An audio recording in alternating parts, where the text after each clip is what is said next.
What I want to talk with you guys about today is how do we set up and design our YouTube channels to be as highly subscribable as possible. Yesterday, if you were at that session, we talked about a little bit about how YouTube search and discovery systems work and how do you get discovered on YouTube, what do you need to do in your content for people to find you. And while all that is helpful, what I didn't share yesterday is none of that really matters unless you have this. Okay, so what happens is most people just jump straight to wanting to be discovered. They just want everyone to find them, and want to know how the algorithms work, and we talked a little bit about that yesterday. But you guys are savvy. You guys know what bounce rates are? So you're going to have a really high bounce rate on your channel. People might find you, but then they find you and they bounce, and you're not holding their attention, and they're not subscribing and watching more. Well, none of the optimization stuff actually even matters because Google's going to be like, hey, we surfaced it, and people just left it really quickly. So then they just start burying that content, right? So what we want to talk about today is what do you need to do to lower that bounce rate so that when that first-time viewer finds you, they find you, but then they watch the whole video, and then they watch another video, and they watch another video. What do we need to do on our channels to do that? And so by the end of this session, what I want you guys to walk away with is a list of some very practical things you're going to take. You're going to go home or even go to your hotel room, whatever, and do these things today on your channel that can start having an impact on reducing the bounce rate so that when you do the stuff we talked about yesterday, it actually works. Okay, so if you weren't here yesterday, then for that session, I guess you can get a recording of it. But this is kind of what we need. That's where we're going to go here today, okay? So let's dive in case you weren't here yesterday. My name's Tim. I started on YouTube in 2006, and I uploaded my first video. I was in graduate school in Dallas, Texas, and I wanted to introduce this girl I was dating to my family back home in Philadelphia. And so YouTube had just started a few months prior, and so I spent a lot of time figuring out, could I make a video? And remember when they used magnetic tapes back then? And how do I get the video off of my camera onto my computer and edit it and get it online? And I figured it out. And my wife, now she's my wife, but back then we were just dating. Sorry, spoiler alert, I gave that away. But yeah, we just made little videos that now will be known as vlogs. We would just go out and make little videos of us going out to eat, going out to the park, going out to the movies or whatever, and posting them on YouTube for my friends and family back home, and I'd share the links with them. But then other people started watching, and I got a little concerned because this was MySpace days, and if you remember then, you don't use your real name on the internet, and I was like, who is Catlicker72, and why do they keep coming back to my videos? Why are they finding me? How do they keep coming back? Why do they keep watching? Because these videos aren't for them at all. I'm like, these videos are just for my family. So what's going on? I started reaching out to other people. They're like, we don't know, Tim. Those are great questions. We're trying to figure it out. If you figure it out, let us know. And so I like a good challenge. So I started diving in, trying to figure it out. And we just kept going. We put everything from our engagement to our wedding to our first house, first job, everything started going up there. And what I really loved about it is around this time we were reaching around 1 million people a month on YouTube. And I really loved it because I was a youth and family worker at the time. I was a youth pastor at a church for 12 years, and I loved just seeing how people's lives were impacted by what we're doing. I love seeing life change happen in people's families, and so my youth group was 180 students or something, which was great a week. But here we're doing 1 million people a month. And we're hearing the same stories of people who didn't commit suicide, or people whose marriages were healed, or people who didn't grow up with a mom or a dad watching us thinking I think I know how to be a mom or dad one day now. Those types of things. And my wife and I we loved it, and I thought man, I've reached and impacted my 1 million people a month, but what if I could help other people reach and impact their 1 million people a month, right? What kind of impact could we have in the world? So in 2013, I started this company, Video Creators, and we just are all about helping people master YouTube, not just for the sake of making money, not just for the sake of feeling popular or getting lots of views or whatever, but ultimately to use those things as tools to reach people and change their life, to spread a message that reaches people and changes their lives. And so it's grown. We had a lot of success. It's grown into today is a small team of us, about 11 people who work for me at Video Creators. And we've done a lot of cool stuff with we've done YouTube strategy for Disney, Warner Brothers, eBay, HBO, Century 21, Budweiser, like a lot of big brands, all the way down to maybe people like yourself who are just getting started, or you want to gain some traction. And what I want to share with you guys today is some of that foundational stuff that really needs to happen, because our companies, we've helped our clients organically earn over 14 billion views and 61 million subscribers on YouTube. And so we've kind of figured a few things out about how this works. And I want to share with you guys today the things you need to do in your channel before going out and trying to get massive traffic. My wife and I, now we got married. We had 7 kids in 8 years somehow, and they're awesome. When the twins on my wife's lap, when they were born, we had 4 kids ages 2 and under at one point, which was a pretty intense season, but totally worth it. We love it. So there's four quadrants of what we're going to talk about here today, and it all kind of revolves around how we're going to set up the experience for this person on our channel. When they first find us, what's that experience going to be like? And there's 4 things. There's the channel branding itself, which is how do we design the channel to communicate what we need to communicate to that person. There's the channel structure, which is how this channel contributes to a viewer's overall experience on the channel. So how do we structure it?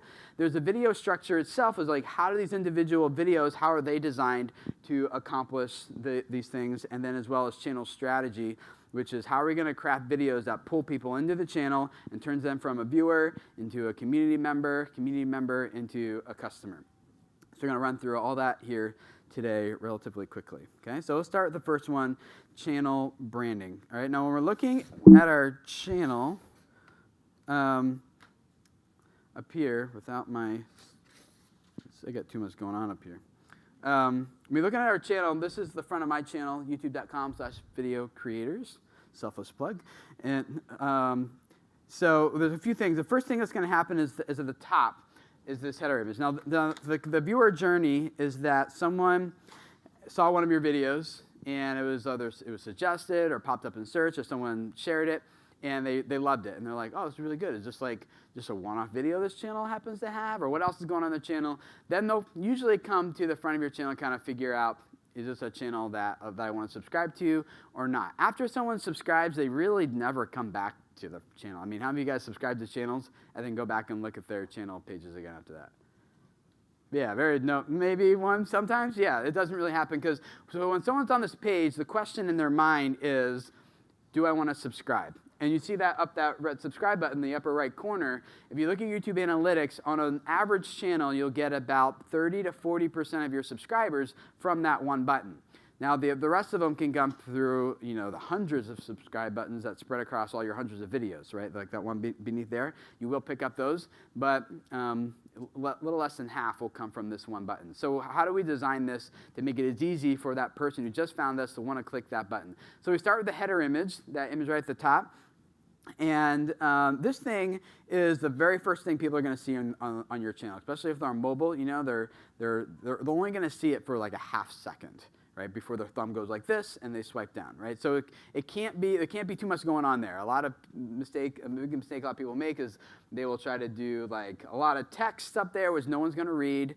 The best practice here is to make it a really compelling visual that represents what you're all about and represents the value that you're trying to communicate and trying to convey on your channel. So have some branding, if your personality there, put your face on it, but it just needs to be a really clear visual. I would also avoid doing a white background, because white backgrounds here blend into YouTube too much and doesn't stand out enough. So I'm using black. I'm going to use black, I would avoid white. And then you have to make sure that it fits across all devices. So this is a desktop screenshot, but also look at it on your phone. You can download a template from YouTube support, where you can, if you just Google like YouTube support channel art or something like that, you search like template, then you can download a Photoshop file that will have all the guidelines in there, like this is what shows up on mobile, this is what shows up on tablet, this shows up on desktop, this shows on TV. So you can design it so it fits in all those. A lot of us probably have a high mobile audience, so the mistake we make is we design it on desktop and then apply, I think it looks great, and then we go to our phones and like the little arrow we thought was pointing to the subscribe button is now pointing at our heads instead, and it doesn't make much sense. So make sure you evaluate it on all that. But the key is like, I call it the glance test. Can someone just glance at it and immediately know what you're all about? most of us actually probably don't even know what we're all about, to be honest. Like when I sit down and work with people, that's kind of the first thing we talk about is like, why should someone subscribe? Like, subscribe to my channel because, and then they tell you what you do, but they don't say why they do it, which is what forms the emotional connection. We talked about that a little bit yesterday. So communicate what you do, which is master YouTube, and why you do it. Spread a message that changes lives. For some people, it's master YouTube, make more money, master YouTube, feel more popular, right? And there are other YouTube educators out there that is their focus. But the people that we tend to work with are the people who tend to have a little bit of a mission behind what they're trying to do because of the way I've set up the brand. So I tend to attract those types of people, and I get way more excited about working with those types of people than the people who are just trying to extract value from people, right? Does that make sense? So header image is really important. Channel icon, this is the most important branding asset of your channel across all of YouTube because it shows up in more places on YouTube than anywhere else. So if you have an on-camera personality, having your face there works really well. If it's a brand, having the logo works just fine. But if you have a face and it's like a personality brand, put your face there because people will always click on smiling faces more than they'll click on just like a random shape that doesn't mean anything to them. Right. So it has to be discernible also, even when it's small. See all these things on the sidebar, other channels of interest? See how small those channel icons are? So if you have a branding asset that's going to show up on someone else's channel, this is it. So, but it's got to be really clear even when it's small. So a really good tight shot of your face as opposed to like a picture of like your spreadsheet is just going to look like nothing, right? And no one's going to know what that is or click on it. Channel trailers are important, but not because they help your channel grow. I do recommend you have a channel trailer, and I'll explain why in a second. But the channel trailer is like your first impression you're making on this non-subscribed viewer. It only shows up to people who are not yet subscribed to your channel. Once they click that subscribe button, that spot changes to feature the next video YouTube thinks that person should watch. So if they're not subscribed, they'll see this trailer. And the trailer should be there it's like your 30 to 45 second pitch of what you're all about. This is kind of what you're investing into. You're putting a lot of extra work into how do I succinctly communicate to this first time viewer, this is who I am, this is what I'm all about, and this is the value that you're going to get if you subscribe to my channel. I'll give you a quick outline for this channel trailer. The first thing you need to do in this channel trailer is hook your target audience. So one, you need to have a really clear idea of who that audience is. And I don't mean like anyone who's interested in budgeting. It's got to be like, no, I know this person's story. I know the pain they're experiencing. I know what the inciting incident is that's really compelling this character to move forward. You got to intimately know their story so that when you open, the first thing they see in your channel trailer is like, hey, maybe you're like me and that you, use an example from someone that I talked to here earlier. Maybe you're like me and that you just really want to buy your dream home in 2 years, right? And then so like anyone who that's their same goal, that's the same reward they want, they're instantly like, oh yes, I want that too, right? So you hook them by addressing the target audience, and then you go up and you tell them a little bit about your story. So one, hook their attention. Two, tell your story. Like, so, hey, by the way, in case we haven't met, my name's Tim, and then you tell your story real briefly about what you wanted, the obstacles you had to overcome to get it, and then how it changed you as a result, right? So that's a good story. A character who wants something, overcomes conflict, and is transformed by the process. So real quickly, you tell that story. That gives you credibility. They're like, oh, this person knows what I'm experiencing. They feel the same things. Like they identify with me. They get me. And so then the third thing then is after you told a little bit about your story is then you give a quick pitch. And the rest of these all happen within like 10 seconds, right? So it goes real fast. So you give a quick pitch for what your channel is about. So that's why I started this channel to help you be able to buy your dream home in 2 years as well. Right, so that's your pitching, your value proposition of your channel. Then you quickly share your posting schedule because you want them to know when to come back and watch new videos, because if you stick to that schedule, then those videos are more likely to get pushed to the homepage on those days for people who are subscribed to your channel. So so I got to make a new video for you guys every Thursday. Subscribe to get the next one, and I'll see you then, right? So that all happens like really, really, really quick. So call to action, posting schedule, subscribe, call to action, and then just end it. Don't put end screens or anything on this video because when you get to the end and the video is over, YouTube will put a big subscribe button right in front of them.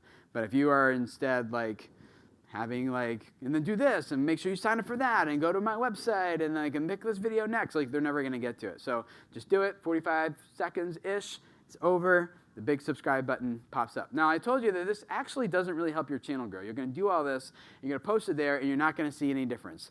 But the reason why it's valuable is because it actually, going through that exercise yourself, of forcing yourself to learn how to tell that story and how to articulate your value and put that together, that actually becomes the language that you're more likely to use now in all your future videos going forward, and that's where you actually see the results pay off. Okay, it's because you've done this exercise to force yourself how to communicate what you're all about and to that specific audience. Once you learn that, it has a ripple effect in your future videos. Does that make sense? Okay, so do it, but that's the reason why. All right, playlists are important. The goal of the playlist is not to organize your content. These are not WordPress categories. Okay, so you don't put all your vlogs in one playlist. You don't put all your tutorials in another playlist and things like that. The goal of the playlist is to get someone to watch one video, then another video, then another video, and another video, right? It's the best tool we have to get people to watch a series of videos from us in a row. And if you're here yesterday, you understand why that's really important algorithmically. So when we put these sections on these playlists on our front, don't just say like, here's all my vlogs. I know that most people find me because they're looking for how to do something on YouTube.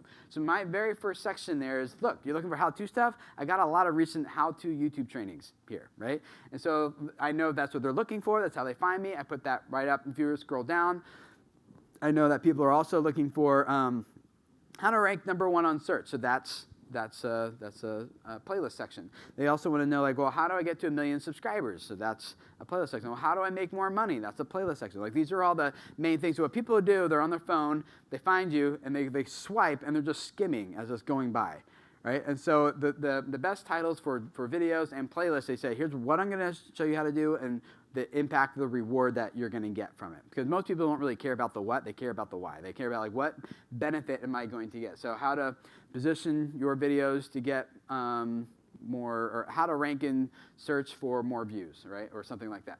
So maybe craft your titles that way, but when they're skimming by, like they're just going to skim these real quick.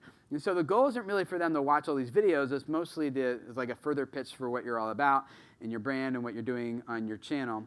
And then only put your best videos in those playlists. Okay, you're not trying to, like, here's every video I've ever done that talks about how to do a budget. Here's the top 4 that if you're trying to get this goal of buying your house your dream home in 2 years, here's the top 4 videos or 6 videos or whatever. Like, you're going to put in there. Don't give them everything. The goal is to give them the best so that they're like, I love this channel, and they're going to subscribe and watch more. All right, then you have the actual videos, or the thumbnails are really important because these kind of communicate as like a visual representation of what your channel is all about as well. And then the videos, that they're just skimming those titles of those videos. And then finally, there's this about page, which, was that Colin? Did you address that in the last one? Someone addressed that. I heard someone say the about page. Maybe it was Joseph. But yeah, so this is the most overlooked part of optimizing a lot of channels, is setting them up. The first few sentences of this about page are important because that becomes the snippet text that shows up with your channel across other places on YouTube. So the first sentence or two should be really concise. This is what we do, this is why we do it, and this is who it's for. It needs to answer those. Those are the questions people ask themselves before they consume content. Even before you came here into this session, you asked, like, is this for me, and do I care, right? And those are the two questions we got to answer. So those first 2 sentences on that about page make a big difference for when it shows up across other places on YouTube. So make it really succinct, okay? So that's how we set up and design the front of our channel. Just, again, people are only going to be looking at this for like 2 or 3 seconds, or swiping up with a thumb that's going by while it's going. So we got to be really succinct and communicate really clearly, really quickly. This isn't television where you can take a few minutes to kind of lead into something that eventually hooks people's attention. So the next thing of the 4 quadrants we have to talk about is the channel structure. And the structure is basically how your value proposition is consumed. So if your value proposition is, I'm going to teach you how to manage your money so that you can buy your dream home in 2 years from now, afford to buy that, then how do people pick up on that, and then how do you, what do you need to do in your channel to communicate that? So there's 2 primary things here. The first is consistency, and you've heard a lot of other people talk about this. I'm not going to go into it too much. But it's just like television where, like, my wife is a big Survivor fan. She knows when Survivor comes on CBS, and so she orients her life schedule around that, right? So she knows when the kids need to be in bed, what time dinner needs to be done, so that she can sit down and just watch the next episode of Survivor. Or, truth be told, she waits for it to go a half hour, and then she jumps in so she can skip past all the commercials and still end right on time with everyone else. Okay? So, like, you want people to make your content part of their weekly rhythm. Every Monday, I sit at my desk at lunch, and I eat my lunch, and I just catch up with Jill's videos or Sarah's videos or whoever, right? So you can even put it into your branding in terms of, like, making, like, Trejo Thursday is one of my favorite channels. He's inactive now, unfortunately, but it was always Trejo Thursday. Whenever I heard Thursday, I'm like, oh, it's Trejo Thursday, and I'd be, like, looking for his new video to come. It was a fun dad channel that always made fun of dad stuff, and he poked at his wife a lot in really loving ways, and it was pretty fun. So having, like, they need to consume it consistently, and then there also needs to be a frequency.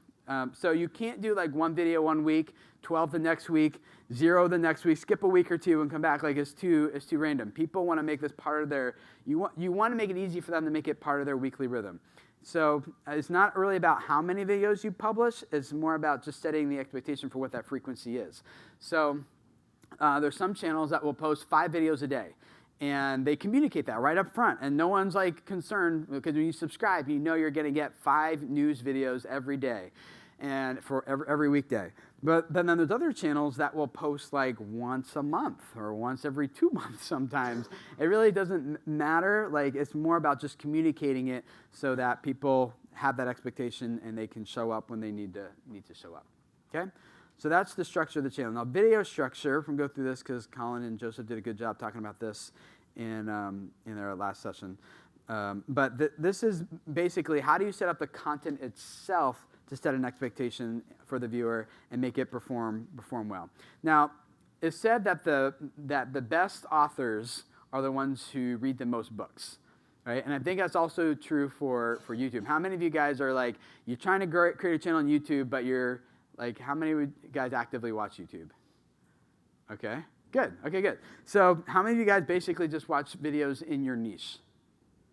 Okay, good. Perfect. Wow, you guys are not a normal crowd. So normally, people just watch videos that, like, if you're a family vlogger, you basically only watch other family vloggers. If you're a gamer, you pretty much only watch gamers. But I would recommend and encourage you guys that to really get good at this next section, you need to watch a lot of content, okay? So if you haven't watched a cooking video recently, go find some cooking videos and dance videos and animation videos. And you might know nothing about technology, internet routers, but there's someone out there who is. Go subscribe to their channel. You got to break out of your own niche and go watch a lot of other different content. Spend a lot of time doing it, because what happens is, from an author's perspective, the more you're exposed to, the more new ideas you get for your channel, and the better your stories and your books become. And so people who are really good authors read a wide genre of books. So the same thing is true on YouTube. What I'm going to give you guys here is a basic outline, a basic structure for how to kind of set up videos of your structure. But the best authors are also the ones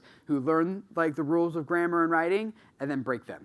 Right? Or learn how to, like, tell a good story and then put a twist on it and make it different, right? So I don't think this isn't a formula that I'm going to share with you that you should all follow. I would say if you're new, start here, but watch and learn from a lot of other people, and then take this, try it, get used to this, and then figure out how you're going to make it unique for you, or break things or change things around, because I've seen a lot of channels be very successful by not following this or doing it and changing 1 or 2 things like that. Okay, so you got to learn the rules first in order to enable to intentionally break them. Otherwise you're just doing random stuff and you don't know what the results are going to get. But if you know what's working and why it's working, then when you break something, you know what type of result you want to get from it. Okay, so let's give them to you here all at once. So first, your videos should open up with a strong hook. And normally, what most people do here is they just basically tell you, this is what you already know because you clicked on the title and thumbnail. You should not do that, okay? So if the video, like, we work with one client, and she has a food photography channel, and she opens up, the title is something along the lines of, like, how to eliminate glare from, like, a certain food or something like that. I forget exactly what it was. But So normally, a normal creator would open up, because she understands this, and now she's breaking the rule. So what she broke, normally someone would open up and be like, today I want to share with you guys how to set up your lighting so you don't get this nasty glare on the apple. It's really annoying, blah, blah, blah. She shows you. But instead, she learned that, and so she's like, they already just saw that information in my title and thumbnail, so we just eliminate it, and so the first thing you need to, the video opens with her saying, the first thing you need to do is make sure you have this types of light, and she gets right into the content. She has no audience retention drop off in the first, minute of her video, because she got right into it, right? So that's how, I wouldn't start there. I would start with this rule, which is give a good hook for it, but then you can learn ways to break it like she did and get really good results. So it should open up with not repeating what the title and thumbnail is, but assuming they just read that, and now you're opening the video with the next things they should know that furthers that hook. Okay, so that makes sense? Don't repeat what they just read in the title and the description, or the title of the video. Take it to the next step, and as if this continuing based on that. So hook their attention. Here's the value you're going to get in this video. It could be, for lengthwise, it could be anywhere from a few seconds long to around 20 seconds long. I think if you're getting up to 30 seconds long, it's probably you kind of haven't figured out how to really say what you want to say yet in terms of pitching this. So somewhere around that range, and then get into it. All right, so then number 2 then is the branding. And the branding is this branded intro that you have, that you got the hook. They're like, oh, I'm in the right spot because the title and thumbnail set an expectation. You affirm for the viewer immediately that what they clicked expecting to get is actually coming in this content. And so now they're ready. You show them this branded intro. And I do recommend using it, but it can't be any longer than 5 seconds long. 3 seconds is ideal, but if it's anything longer than 5, you're going to see some drop off. And you guys know what I'm talking about when I say branded intro? It's you see someone's logo kind of bounce around. Okay, what you should not do is just make your logo do a fancy flip or something, like the DVD player's been on pause for too long, it just kind of bounces around. That is not what we're doing. What we're trying to do is quickly establish for this first-time viewer that you're here to consume. Our brand is all about delivering this value to you. You can do that in 3 seconds. So for me, it's master YouTube, spread your message, Video Creators TV. It's just 3 seconds long. Okay, the goal is not to show your branding as much as it is to pitch your channel to a first-time viewer, someone who's never heard about you before. So they start getting this idea that this isn't just a one-off blackjack video. This is actually a whole brand all about blackjack videos, right? And that's what you're trying to do in that 3 seconds. So if it's just your logo, you're going to see abandonment. But if it's helping establish what you do and why you do it, and then associating with your brand, that's the goal there. Okay, then you're going to welcome the person. Then you can introduce yourself. Sometimes people open up their videos hey, welcome, my name is Tim, and so good to see you guys here today. And your audience is just going to tank, right? They're just going to leave. So I wouldn't do any of that. People don't really care about you yet. They're just there because they clicked on what the title and thumbnail suggesting. And then, after the branding, you say, hey, good to see you guys. My name's Tim. Welcome. We're just all about helping you grow your YouTube audience so you can spread a message that reaches people, changes their lives. And today, we're going to talk about in order to do that is, and then you get into the content. Don't repeat the hook again. Just the first thing you need to know is whatever, and start, again, getting right into the content. So the welcome, that introduction is really brief. It's only a few seconds long. And then you deliver the content that you pitched in the hook. You deliver on what you promised, okay? I'll come back to kind of crafting that part here in a second, but for the next point then is after you're done doing the content is you have these call to actions. And the call to actions we'll talk about a little bit more here in a second, but that's when you're saying, this is what I want you to do as a result of watching this video. And we'll dive into more of that in a second. And then you just get straight to your end card, your end screen, which is where they can act on that call to action. These last 2 things, number 5 and 6, happen simultaneously, and they're really only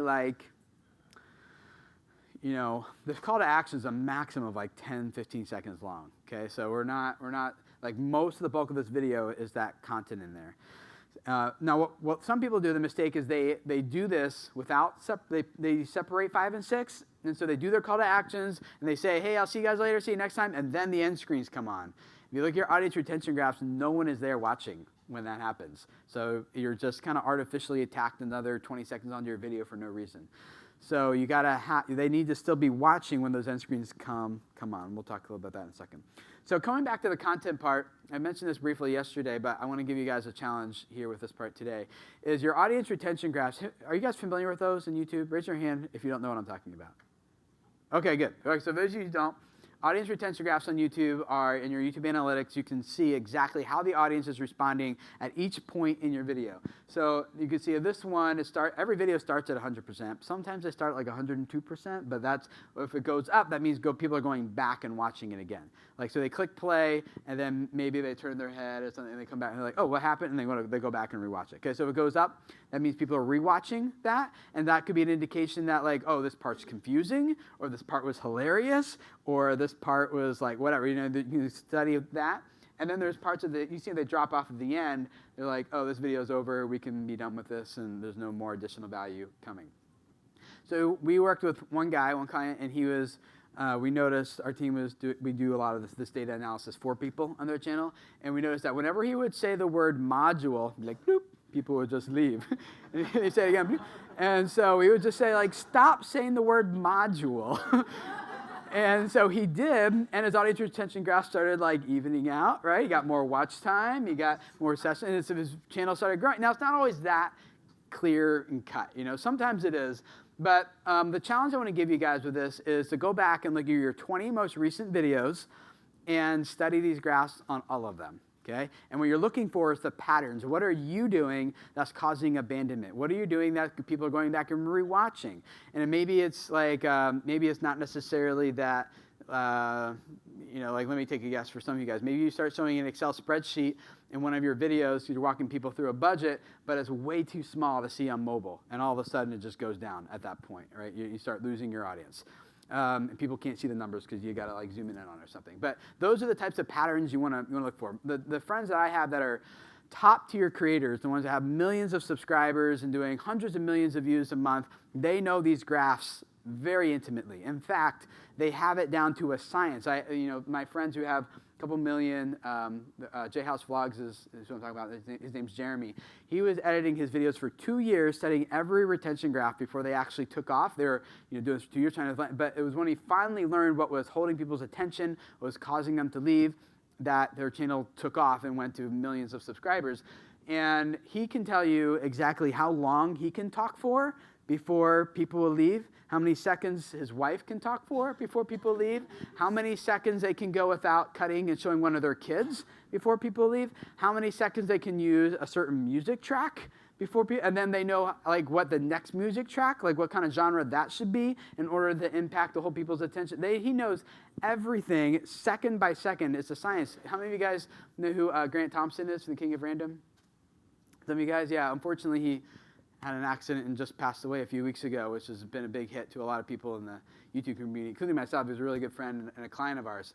But he could tell me exactly, like when he started systematizing his business, and he's like, I can't have anyone else edit. No one else can edit my videos. I'm like, no. They can. You have a system you just haven't figured it out yet. So long story short, he took that as a challenge. He's a former airline pilot, so he's used to following checklists and systems and processes.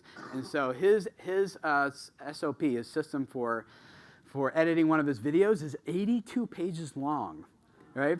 And he said, but Tim, I can hand this to anyone who knows the mechanics of editing along with my raw footage, and if they follow the process, I get a video that's back 100% every single time, right? He's like, no revisions, it's just exactly what it needs to be. And because he did the same thing, and that's how he gets to 12 million subscribers, is because he knows exactly how his audience will respond to everything in the content. So as you guys were at my session yesterday, hopefully you understand this, is like, the keywords and the tags and the stuff, like YouTube doesn't need those anymore. They have their own AI systems that figure all that out, and they trust that more because, like I mentioned, a lot of people lie in their metadata because they think that stuff makes a difference. And so YouTube doesn't really depend on that anymore, but they are looking for how people are responding to your content. And so this is like the number one analytic that you can focus on that really helps you understand how people are responding to your content and how to improve them and do them better. Let's do questions at the end because I got like 4 minutes, and only half my slides have been gone through. So, all right, so the channel strategy, this is how you're going to strategically design each video to accomplish a specific goal. on your channel. So a mistake a lot of marketers make when they come to YouTube, and I don't know why because we don't make this mistake anywhere else, is they make a video and the goal of every video is to get a lot of views and get a lot of subscribers and generate a lot of sales and get people on my email list and rank #1 and go big on Reddit and like get the attention. Like they have all these goals, but like if you have your website, the home page has a very specific goal, which is different than the contact page, is different than the about page and the sales page. It's all one website, but you craft each page with a specific goal. And that's what we need to do for our videos. We can't create every video with the goal of trying to accomplish all these things. So if you're trying to accomplish like 15 things with one video, it's like a Swiss Army knife. It'll do none of them well, right? So what you need to do is have a specific goal that you're going to do with each piece of content on your channel. So we're going to talk about 4 goals. I'm going to go through these relatively quickly. So the first goal, you should have discoverable content. These are the things that the videos, in terms of your whole channel strategy, these are the videos that should bring people in. These are more discoverable, whether through search, but it doesn't have to be through search. Search is actually one of the least valuable traffic sources from an average view duration perspective. So if you look at where are people spending the most time in your videos, search is usually at the bottom. It's because they're just looking for that thing, they got it, and then they're out. So when we work with clients, we actually don't go after search at all. We just go after suggested and homepage, and that's when you can go from like 2,000 subscribers a day to like 39,000 subscribers a day. When people aren't even searching for your stuff, YouTube is just learning who this video is for, and they just put it in front of the right audience. If you look at your average view duration on those are typically worth twice as much watch time as someone who comes from search. So discoverable doesn't necessarily mean search, even though I have a magnifying glass up there. It can be a lot of different avenues. So the goal here is to make something a little bit more produced for someone who's a brand new viewer on your channel. And the main call to action here is not to subscribe, is not to get my thing, go to my website, is to click here and watch another video. Because if they watch more videos, then they don't even need to subscribe. YouTube's just going to keep your videos in front of them for like the next week or so as suggested in homepage and things like that. So that's the most valuable call to action. A couple examples here. I don't have time to go through. We have just answering questions that people are asking. Okay. Then you have your community content, and the goal here is to grow that know, like, and trust factor. These can be a little bit less formal. The goal here, then the call to action is engagement. So let's start interacting in some way. Comment below. And these videos are not intended to go big. These are intended to like reach your subscriber base that the discoverable videos brought in. And then you're posting the community videos, and a week from now, they're no longer getting any views, which is perfectly fine. It's actually, there's no problem with that at all. This is just intended to build that relationship. So Do Perfect does that with they're a favorite channel of mine, so I'm using them. Here I am. This guy is an up-and-coming Disney Channel personality, and so we just did this video like, don't be like, like it's something no one's searching for. But when I publish it, my audience is like, oh, I didn't even know to think about it that way. Thank you so much. Like I wouldn't have even searched for that content. I'm so glad I'm a part of this channel. I'm watching everything, and so that's a good community content. All right, and then you have your sales content, which is the goal now is to get people off of YouTube. The style can vary. I just posted one of these a few days ago. We have our 8-week course opening up that we work through with people. And so the whole goal of that video is like, hey, you want to work with our team for 8 weeks? We got 27 spots available. Click the link below. Go sign up. So the whole goal of that video is get the heck off of YouTube. If you're trying to do that on your discoverable videos, you keep ending the viewing session. If you guys were here yesterday, you understand like that's actually going to hurt your channel. You're going to have a really hard time growing because Google wants people to stay on YouTube as long as possible. So instead, we bring them in with a discoverable piece, we build a relationship with the community pieces, and then we convert them to the sale, which is like click a link. So Do Perfect does this with their DP squad. I do this with my like Video Lab stuff. I put an interactive card up right corner, also a link down there at the bottom. The whole goal of this video is, hey, you want to work with us? Click. We're going to do this for 8 weeks together and get your channel growing. Could also be like, here's my lead magnet. Like I'm talking about how to, like if you do sub for sub, it's actually in YouTube's terms of service. You can have your channel terminated for it. It's grounds for termination, and most people just do that anyway. So I'm like, don't do this, get your channel terminated, but if you want to know the right way to grow your channel, download this free guide, right? Click this, you're going to go to my website, sign up, email, download that thing. Okay, so anytime the goal is to end the viewing session, that's what that's for. Now there is one more, it's called buzz content, and that's when you want to generate a lot of buzz in your industry. I don't recommend this for most people. It's just like for big brands, you want to put a big budget behind doing something, and they're going to put a lot of ad spend. They have a whole like paid strategy behind this, and they're just going for like just generating a lot of buzz for their thing, right? So if you have that budget, you can do that, but for most of us, we're probably just going to be doing the other stuff. So this really is like what we're doing is like we maybe you're already doing with your email subscribers. We're just doing that with our YouTube subscribers. You bring them in with a lead magnet. You have the nurturing campaign there for the first 3 to 5 emails. It grows credibility, leads into a sale. We're just doing that same thing. And you can all the same metrics in terms of open rate you can do on YouTube with subscribers to views and things like that. So the results of this are that we worked with one client. Channel growth was stagnant. His videos he's doing 5 videos a week, one every weekday, and the goal of every video was go buy my course, and he was generating around $10,000 or $20,000 a month. But when he did this, now he had new people coming into the channel, and so his growth grew by 5x, but he was only selling once a week, so he was doing just 2 discoverable, 2 community, and every Friday was a sales video, and his monthly revenue went to $100,000 a month. So he 5x'd his revenue and his channel growth by actually only selling once, but strategically crafting each video to accomplish a certain goal. So if you guys want to learn more about this, I have a weekly podcast every Tuesday, and every Thursday is my posting schedule over at youtube.com/video creators. So you can put that on your calendar and just to teach you guys how to do this and how to grow your audience and dive into these things in more detail.